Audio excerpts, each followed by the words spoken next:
For most of his life, Mel Brooks has handled pain the same way he handles everything else, with laughter. It's how he got through loss, heartbreak, and the quiet erosion of time. But at 99 years old, something finally slipped past that armor. When Brooks recently spoke about the death of Rob Reiner, his words didn't come with jokes or theatrics. They came softly, and they hit hard. What he shared wasn't dramatic, but it was crushing. And once you understand the history between them, the long silence he kept suddenly makes perfect sense. The dark roots of Mel Brooks' humor. Mel Brooks would eventually become one of the great giants of American comedy, but nothing about his beginning hinted at comfort or privilege. He wasn't born into glamour or security. He was born on a kitchen table in a crumbling Brooklyn tenement. It's a detail that feels oddly fitting, like the opening gag of a lifelong story built on improvisation and survival. That moment may have been the brightest spot of his earliest years. Tragedy arrived quickly and without mercy.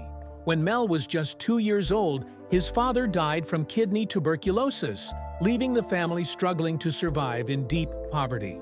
The loss carved something permanent into him. Even as an older man, Brooks carried a quiet fury about it, a sense that the universe had made an unforgivable move far too early. If there was warmth in that household, it came from his mother. She poured affection into her youngest son with almost theatrical intensity. On cold Brooklyn mornings, she dressed him while singing old romantic standards, turning routine moments into little performances. Mel absorbed it all. One day, still barely 5, he sang one of those songs at school. A teacher heard him, and before he knew it, he was standing in front of the entire school, performing. That was the moment something clicked. The noise, the attention, the reaction of the crowd. It all felt right. Even at that age, he understood the strange power of standing in front of people and making them feel something, especially laughter. At home, comedy was already unfolding daily. His mother, fiercely protective of tradition, would enlist him as a lookout whenever his grandmother visited. The instant Mel signaled her arrival, the kitchen exploded into motion. Non-kosher food vanished at lightning speed, evidence erased just seconds before the door opened. Then calm returned, as if nothing had happened. That frantic choreography, the timing, the absurdity, it was pure slapstick. Years later, it would feel indistinguishable from a scene in one of his films. Life, however, wasn't funny most of the time. Growing up poor and without a father hardened him early. Brooks later admitted that much of his comedy was driven by anger and hostility, emotions forged in those formative years. On the streets of Brooklyn, humor wasn't just entertainment, it was armor. Mel was small, sickly, and visibly different, which made him an easy target. Bullies didn't need much encouragement, and being Jewish only added to the cruelty. His quick wit often saved him. A sharp joke could defuse a situation just enough to avoid real damage. In his own telling, comedy quite literally kept him from getting hit. That instinct for mischief showed up early too, sometimes crossing the line. Long before fame, he once lifted a pack of gum and a toy water gun from a drugstore. When the clerk confronted him, Mel raised the toy as if it were real. The bluff worked. The clerk froze, and Mel walked out chewing his stolen prize. It's a story he later told with amusement, but it also reveals something deeper. Even as a kid, Mel Brooks understood performance, timing, and the power of illusion. He learned early that if you could control the moment, if you could make people react, you could survive almost anything. How chaos shaped Mel Brooks. Mel Brooks grew up to the constant whir of sewing machines, the soundtrack of a household built on garment work and survival. For a long time, it seemed obvious where his life was headed: cutting fabric, stitching seams, and following a practical path laid out in front of him. But even then, something else was quietly pulling at him. Years later, Brooks would describe the exact moment that pull became impossible to ignore. Sitting in the very last row of a Broadway performance of Anything Goes, so far back, he could barely see the stage. He felt it anyway. From the cheapest seats in the house, he suddenly understood what he wanted. Show business wasn't just entertainment, it was where he belonged. He started young. By 14, Brooks was already working parties as an entertainer, learning the hard way that getting laughs sometimes came with real risks. One of his early routines became legendary for all the wrong reasons. Dressed in a sharp business suit, derby hat, and a heavy alpaca coat, he'd sprint out holding a briefcase stuffed with rocks, shout that business was terrible, and then launch himself straight into a swimming pool. The crowd loved it. The problem was that he couldn't swim back up. The soaked coat and rock-filled briefcase dragged him under every single time, forcing a lifeguard to rescue him before the bit turned fatal. Somehow, the danger only made the act more popular. That notoriety landed him a stage role playing a 75-year-old man, an absurd casting choice that somehow made sense in Brooks' world. Even there, chaos followed him. During one performance, he dropped a glass carafe mid-scene. It shattered, flooding the stage. Instead of freezing, Brooks broke character completely. He ripped off his wig, stepped forward into the footlights, and owned the moment. The audience erupted and didn't stop laughing for nearly an hour. That instinct to tear down the wall between performer and audience would become a defining feature of his comedy. Behind the silliness was a razor-sharp mind. Brooks tested at a genius level, and the U.S. Army took notice. After high school, he entered the Army Specialized Training Program, where he studied electrical engineering alongside oddly theatrical skills like horseback riding and saber fighting. It was an unusual prelude to a very real war. By 1944, Brooks was in uniform as a combat engineer with the 1,104th Engineer Combat Battalion. Whether drafted or enlisted by choice, he found himself in Europe during one of the war's most brutal chapters. His unit was involved in the Battle of the Bulge, where chaos, confusion, and heavy casualties defined daily life. Accounts differ on how close he was to the front lines, but Brooks always insisted he was dropped straight into the madness. Sirens, tanks, and sudden gunfire became his new reality. When not under fire, his work involved building bridges, clearing roads, and dismantling enemy defenses. Dangerous tasks that left little room for mistakes. The job terrified him. He later joked that combat engineering combined the two things he disliked most: combat and engineering. Yet the danger was real, especially when defusing landmines. Oddly enough, Brooks worried just as much about his hearing as his life. The noise was relentless. To cope, he stuffed cigarette butts into his ears, a crude solution that left him half-deaf, half-dazed, and strangely insulated from the world. Germany left a permanent mark on him. He never forgot the sight of bodies wrapped in mattress covers lining the roads, a grim reminder of how close death always was. To stay sane, he sang constantly and leaned into humor, using laughter as a shield against fear. After the war, Brooks stayed in Europe performing for troops, keeping spirits up even as old prejudices lingered. When a heckler crossed a line with anti-Semitic abuse, Brooks didn't argue. He calmly removed his helmet, explained he didn't want to damage Army property, and then dropped the man with his metal mess kit. The result was time in the stockade and a clear message. Despite everything, Brooks left the Army with an honorable discharge. Back in New York, he finally let himself chase the dream that had been waiting all along. He started as a musician in Catskills nightclubs, playing drums and piano, even learning from jazz legend Buddy Rich. But the spotlight kept calling. One night, when a comedian didn't show up, Brooks was pushed on stage with no act and no plan. He improvised, trusted his instincts, and won the room. From that moment on, he leaned fully into comedy, blending impressions, spontaneity, and raw energy. Not everyone approved. After one performance, a well-meaning older woman gently suggested he consider a stable career in aviation mechanics. It was practical advice, but Brooks had already chosen something else. And as history would prove, it turned out to be a very good living.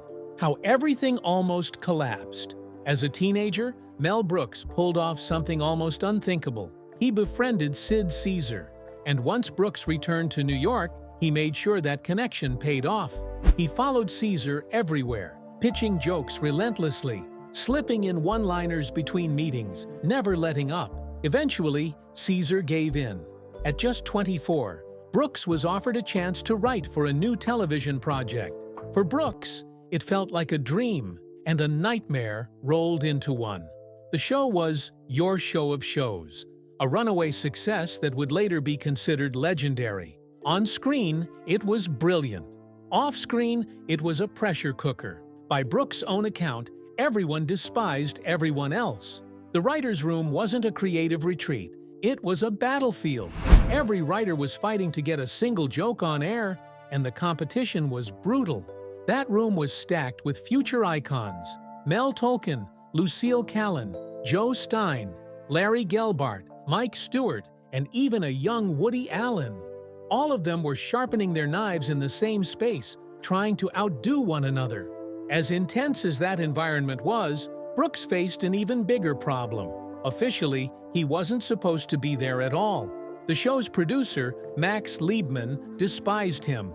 To get around that, Sid Caesar quietly paid Brooks $50 a week under the table. Liebman's hatred wasn't subtle either. He was known to fling lit cigars straight at Brooks' face. To be fair, Brooks had earned his reputation.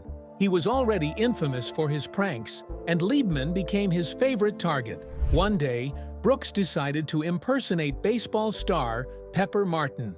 He sprinted down the hallway toward Liebman at full speed, shouting that Pepper Martin was sliding into second base. At the last second, Brooks dove headfirst between Liebman's legs. The producer was so startled that he jumped into the air and slammed into the ceiling. After that, the cigar attacks made a little more sense. Still, even Liebman couldn't deny Brooks' talent. Eventually, Sid Caesar officially brought him onto the payroll. Suddenly, Brooks was earning an astonishing $5,000 a week. The success carried over into Caesar's hour, and for a while, it looked like Brooks had made it for good. Then, it all disappeared. The work dried up. The money vanished. Brooks went from television royalty to freelancing for $85 a week. The timing couldn't have been worse. In the early 1950s, he had fallen in love with Florence Baum, an actress and dancer appearing in Gentlemen Prefer Blondes. They married, and while Brooks had once been flush with cash, even his peak earnings hadn't prepared him for the reality of marriage and financial instability. Years later, Brooks would joke that there were no savings to fall back on. He was married and buried in debt, stunned by how fast it all unraveled. Despite being broke and unhappy at home, Brooks remained magnetic in social settings. At parties, he was unstoppable. Around this time, he and fellow writer Carl Reiner began fooling around with an improvised bit. Brooks played a man who had been alive for 2,000 years. The two had been close ever since meeting in 1950 while working for Sid Caesar, and they naturally fed off each other's energy. The routine started as an inside joke. Carl had once pitched a sketch inspired by a news show that dramatized real events, but it was rejected. During a break one day, he casually revived the idea as a joke, announcing a man who had witnessed the crucifixion firsthand. Brooks instantly jumped in, responding in a thick Yiddish accent. It was nonsense, pure and simple, meant only to fill a few minutes. They never intended it for a wider audience. It was just something to amuse friends at gatherings. But when they performed it at a party, it caught the attention of George Burns. Burns immediately saw its potential and urged them to record it before someone else did. Once the routine reached the public, it exploded. Audiences couldn't get enough. Almost overnight, Mel Brooks became the most exciting new comedic voice in New York. But while the laughter was getting louder, the cracks behind the scenes were already starting to show. You see, Mel Brooks' first marriage to Florence Baum remains one of the quietest and most uncomfortable chapters of his life. Very little was ever said publicly about what truly happened behind closed doors. What is clear, though, is that by the end of it, there was no money left. They were completely broke. By 1960, Brooks had reached his limit. Desperate for a reset, he left Florence in New York and headed to Los Angeles, hoping distance and opportunity might give him a fresh start. But the financial chaos followed him. Despite having already burned through everything he earned, Florence was still demanding more. When Brooks eventually returned to New York, he walked straight into a legal nightmare. His wife was suing him for separation. The marriage ended in divorce, and Brooks processed the experience the only way he knew how, through comedy. He wrote a piece bluntly titled, "Marriage is a Dirty, Rotten Fraud," a 6-word summary that captured his bitterness at the time with painful clarity. Thankfully, that chapter closed just as another one opened. In a twist of timing that felt almost scripted, Brooks's second chance at love arrived almost immediately. In 1961, while auditioning for a Perry Como television special, he met actress Anne Bancroft. From the moment they crossed paths, they were inseparable. Their connection was immediate and intense. Within a few short years, they were married, tying the knot in 1964. What followed became one of Hollywood's rare success stories, a marriage that didn't just survive the industry, but thrived within it. In a world where relationships often burned out quickly, Brooks and Bancroft built something lasting. Brooks often spoke of Anne as his anchor and moral compass, the person who kept him grounded and focused when his instincts pulled him toward chaos. She wasn't just his partner, she was his stabilizing force. At the same time, Brooks' career was finally gaining real momentum. The 2,000-year-old man, once a casual party routine, had transformed into a national sensation. Brooks and Carl Reiner brought the sketch to television, where audiences instantly connected with its absurd, conversational humor. Soon after, they released the album 2,000 Years with Carl Reiner and Mel Brooks, which sold over 1 million copies in its first year. The success couldn't have come at a better moment. Despite the acclaim, Brooks was still struggling financially, and the album's popularity quite literally kept him afloat. Riding that wave, Brooks teamed up with Buck Henry to create Get Smart. At the time, television comedy played it safe, favoring clean, predictable sitcoms. Get Smart shattered that mold. It was fast, exaggerated, and joyfully unrealistic, like a comic strip brought to life. Audiences embraced it enthusiastically until eventually the novelty wore off and the momentum slowed. Even so, Brooks had tasted creative control, and he wasn't interested in going backward. He set his sights on something far riskier, a bold experimental musical comedy that pushed boundaries most studios refused to touch. Executives barely entertained the pitch. The resistance was especially striking given the era. Many of the studio heads were Jewish themselves, yet they recoiled at the idea of a musical comedy centered around a character named Adolf. The discomfort was immediate and intense. Brooks later recalled being urged to leave the room for his own safety. But by this point, Mel Brooks wasn't interested in playing it safe. He had survived poverty, war, failure, and heartbreak. And now, with love at his side and nothing left to lose, he was ready to take the biggest risk of his career. The risk that changed everything. After years of rejection, Mel Brooks finally convinced a studio to take a chance on the script no one wanted. That risk turned into The Producers, a debut so bold and strange that it instantly split audiences in two. Some were stunned, others were horrified, but no one ignored it. Brooks had done the unthinkable. He had turned one of history's darkest figures into a punchline, and somehow made it work. Even the most traditional corners of Hollywood had to acknowledge the achievement when the film earned him the Academy Award for Best Original Screenplay. The praise, however, came with a storm of criticism.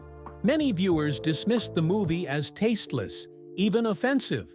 Parts of the industry recoiled, and some members of the Jewish community felt deeply uncomfortable with the approach. Critics accused Brooks of having no restraint, of confusing structure with shock value. One prominent reviewer dismissed the work as little more than a string of gags rather than real screenwriting. Brooks didn't argue the label. He leaned into it. Gag writing was his language, and he had no interest in apologizing for it.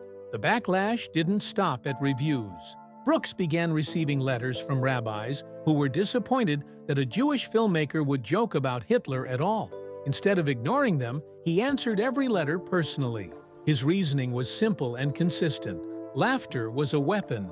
By turning tyrants into jokes, he believed you stripped them of their power. He knew his comedy could feel abrasive, but to him, that discomfort was part of a larger, more meaningful point. When Brooks later decided to turn The Producers into a musical, the challenge grew even bigger.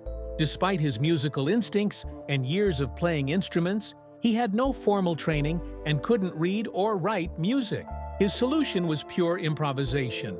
He hummed melodies into a tape recorder and hired professionals to translate those sounds into sheet music. It was unorthodox, but it worked. The film itself wasn't an immediate box office juggernaut, but it did something more important. It announced Mel Brooks as a filmmaker with a voice that couldn't be ignored. That credibility allowed him to secure funding for his next project, The 12 Chairs, based on the novel by Ilf and Petrov. The comedy was light, but the production was anything but. Brooks took the cast and crew to Yugoslavia, where the shoot became a test of endurance. By the time it wrapped, he was physically transformed. His hair had turned gray, and he had lost more than 70 pounds. The conditions were so rough that the only liquid deemed safe to drink functioned more like a laxative than refreshment. Brooks later joked about the experience, but the toll was real. He followed that ordeal with Blazing Saddles, a film that would eventually be hailed as one of the greatest comedies ever made. At first, though, it was nearly buried. When Brooks screened it for Warner Brothers executives, the room stayed silent. No laughter, no reaction.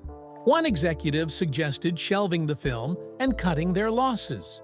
Brooks refused to give up. He arranged one final test screening, this time for the studio's everyday employees rather than executives. The response was explosive. The audience roared with laughter from start to finish. Faced with undeniable proof, the studio reversed course. Blazing Saddles was released and became a massive success. Over time, Brooks cemented his place in entertainment history.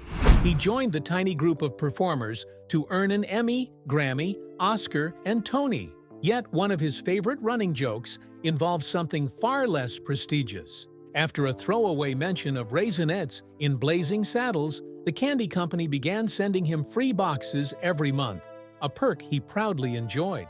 Brooks continued experimenting. In 1976, he released Silent Movie, a film that relied almost entirely on visual comedy. It contained just one spoken word delivered by the famously silent meme Marcel Marceau. The absence of dialogue only amplified the laughter. During one screening, a single booming laugh stood out above the rest. It belonged to actor Alan Alda, who later sought Brooks out to praise the film. Anne Bancroft, Brooks' wife, dryly noted that she had always known someone would find it hilarious. Through the 1980s and 1990s, Brooks kept working, though few projects could match the cultural impact of Young Frankenstein or Blazing Saddles. Even Robin Hood, Men in Tights nearly fell apart before it began. When Brooks first called actor Cary Elwes about the role, Elwes assumed it was a prank and hung up. As Brooks aged, his output slowed but never stopped. In the 2000s, he focused largely on voice work, then returned to writing and producing with a long-awaited sequel to History of the World, Part 1. The project succeeded, but it arrived in a world that felt different to Brooks. Much like his first marriage, his relationship with Anne Bancroft had always been intensely private. When she died of cancer in 2005, the news shocked even close friends. Brooks was devastated. He later admitted that after a love like that, nothing else ever truly compared. Stories about Brooks' early controversies never faded. Film critic Roger Ebert once recalled riding in an elevator with Brooks and Bancroft when a stranger bluntly criticized the producers as vulgar. Brooks responded with a grin, insisting it went even lower than that. The criticism never stopped. After the film's release, angry letters poured in, especially from religious leaders. Brooks answered them all, repeating the belief that guided his work from the beginning. When faced with the horrors of history, ridicule, he believed, was sometimes the only way to take their power away. At 99, Mel Brooks breaks silence on Rob Reiner, and it's bad.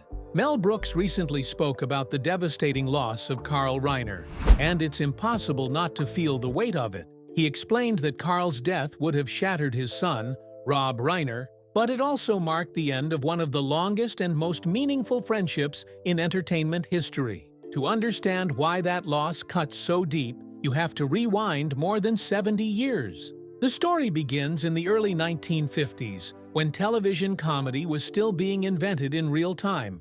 From 1950 to 1954, NBC's Your Show of Shows became a creative laboratory for a generation of writers and performers who would go on to shape American humor. Every week, Sid Caesar, Imogene Coca, Howard Morris, and Carl Reiner lit up living rooms across the country. Behind them was a writer's room stacked with future legends, including Selma Diamond, the Simon Brothers, and Mel Tolkien.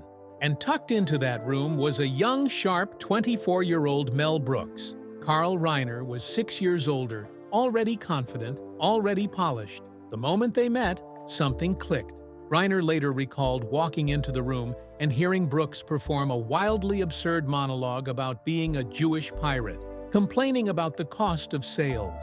Reiner instantly knew he was witnessing something special. Brooks felt it too. They recognized each other as kindred spirits almost immediately.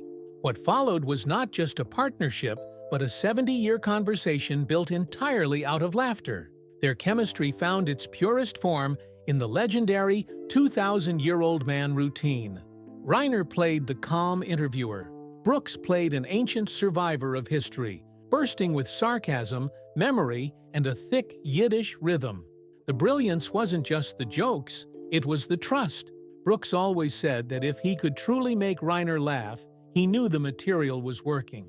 Reiner wasn't just his partner, he was his favorite audience. That bond extended far beyond the stage. Even decades later, long after they had both changed the face of film and television, they were still inseparable. While Reiner created The Dick Van Dyke Show and directed films like The Jerk, Brooks delivered classics like Blazing Saddles and Young Frankenstein. Yet, their proudest routine came later in life, when fame no longer mattered. Almost every night, Brooks drove to Reiner's house in Beverly Hills. They ate dinner together. They watched Jeopardy! Then they settled in for a movie, often judging its quality by whether it included familiar action movie cliches. If they heard phrases like "lock all the doors" or "secure the perimeter," they knew they were in for a good time. If Brooks didn't come over, Reiner admitted he didn't know what to do with himself. Friends would occasionally drop by, but the heart of it was always the same. Two old friends still trying to make each other laugh. Even into 2020, they could be found sitting in Reiner's living room, casually slipping back into the 2,000-year-old man routine just for their own amusement. After both men lost their wives, their friendship became even more central to their lives. Dinner remained the anchor. Brooks often joked that Reiner's house offered friendship, love, and free food, a combination he found impossible to resist. Beneath the humor was something deeper. Reiner openly admitted that imagining life without Brooks felt unbearable. Carl Reiner passed away on June 29, 2020, at the age of 98. Just days earlier, he had shared a final video reflecting on his life, spending much of that time talking about Brooks, whom he still considered the funniest human being alive. Brooks later shared a simple truth in tribute: whether as a writer, performer, or friend, no one did it better. In the HBO documentary, Mel Brooks, the 99-year-old man, the final chapter of their friendship is revealed with heartbreaking clarity. Brooks was there the night Reiner collapsed. Rob Reiner explains that his father fell in the bathroom, and Brooks was the one who found him. As EMTs arrived, Brooks refused to give up hope, urging them to keep trying long after it was clear what was happening. He simply wasn't ready to let go. After Carl's death, Brooks continued to come over every day. He sat in the same chair, watched television, and stayed for dinner, holding on to the routine they had built together. Rob Reiner remembers Brooks joking that the house should be sold with him inside it to raise the value, but the humor couldn't hide the truth. Brooks stayed because being close to Carl, even in absence, felt necessary. Though they were only a few years apart in age, Rob always felt Brooks saw his father less as a peer and more as a guiding force. That respect went both ways. Before he passed, Carl Reiner never hesitated to praise Brooks' talent, often saying the work spoke for itself, and that anyone arguing otherwise simply wasn't paying attention. Then, 5 years after Carl Reiner's death, the family was hit by a tragedy no one saw coming. In mid-December 2025, Rob Reiner and his wife, Michelle Singer Reiner, were found dead in their Brentwood home in Los Angeles, a moment that sent shockwaves through the film world and far beyond. The news broke on December 14th, and it landed hard. Rob Reiner, a defining figure in modern American cinema, and Michelle, a respected photographer and producer, were discovered deceased inside their residence. Authorities later reported that both had suffered multiple sharp force injuries. From the very beginning, the circumstances surrounding their deaths were described as deeply disturbing. According to widely reported accounts, it was their daughter, Romy, who unknowingly set the chain of events in motion. That afternoon, a massage therapist arrived at the house for a scheduled appointment, but couldn't get anyone to respond at the gate. Concerned, the therapist contacted Romy. She rushed over with her roommate, but entered the house alone. Inside, she found her father. Overcome by shock, she ran back outside and never made it far enough to see her mother. Her roommate placed the 911 call. When first responders arrived and entered the home, paramedics confirmed what no one was prepared to hear. Michelle had also died. Later reports clarified that both Rob and Michelle had sustained stab wounds to the neck, along with additional injuries. Investigators noted that the couple had likely been dead for several hours before they were discovered. As details emerged, the scene drew an immediate and intense response from authorities. The Los Angeles Fire Department confirmed that a man and woman, aged 78 and 68, were found deceased inside the home. An LAPD spokesperson later stated that detectives from the Robbery Homicide Division had taken over the case, a move typically reserved for the city's most high-profile investigations. The street outside the home was closed off as detectives moved in and out throughout the day.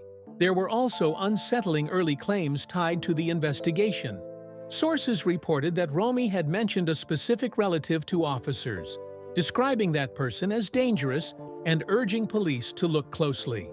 In the days that followed, law enforcement confirmed that the couple's 32-year-old son, Nick Reiner, had been identified as a person of interest. He is now set to stand trial, marking a devastating turn in an already unimaginable situation. The loss resonated far beyond the Reiner family. Los Angeles Mayor Karen Bass released a statement calling the deaths a devastating loss for both the city and the nation. She emphasized Rob Reiner's cultural impact, not only through his films, but through decades of advocacy for social and economic justice.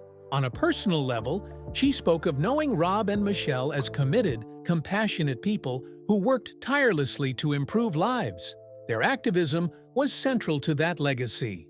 Rob helped launch First 5 California, a major initiative supporting early childhood development.